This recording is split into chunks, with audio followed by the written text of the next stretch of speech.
ओम नमः शिवाय दोस्तों। रुद्र संहिता पार्वती खंड चतुर्थ खंड पार्वती परीक्षा।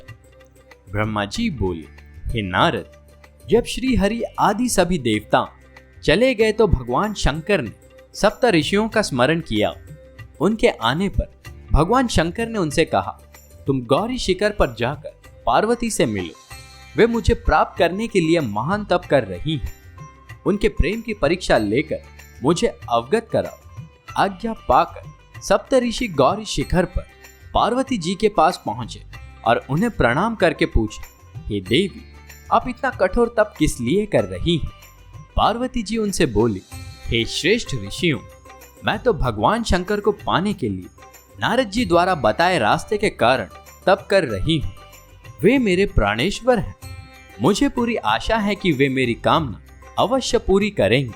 ये सुनकर सप्त ऋषि बोले, हे पार्वती, आपको कपटी नारद मिल गया। उसके चरित्र को तुम जैसी भोली भाली कन्याएं क्या जाने। उसने तो अनेक घरों को चौपट कर दिया है, बहुतों को मरवा डाला है।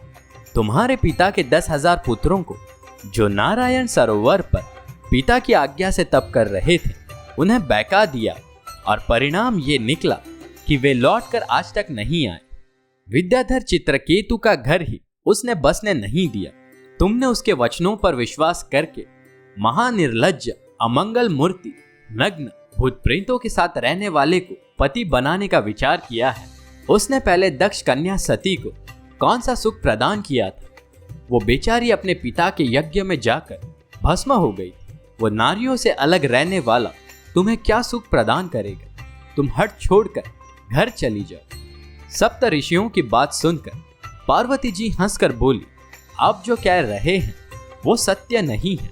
मैं पर्वतराज की पुत्री होने के कारण कठिन से कठिन तप से नहीं घबराती। नारद जी ने तो मेरा परम हित किया है। प्रत्येक प्राणी शिव जी को प्राप्त नहीं कर सकता। मैं भगवान शंकर की परम तत्व को समझ गई हूँ। हे ऋषियों, यदि शिव जी से मेरा विवाह न हुआ तो कोई चिंता की बात नहीं है।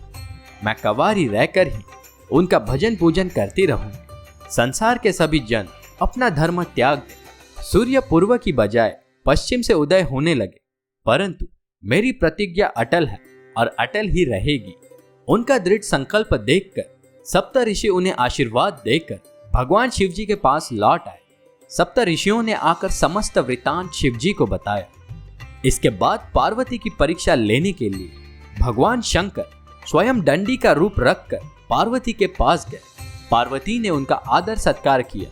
दंडी रूपी शिवजी ने उनसे पूछा, हे युवती, आप अपने पति से रहित अकेली इतना कठिन तप किस लिए कर रही हैं? तुम्हारे पिता का नाम क्या है?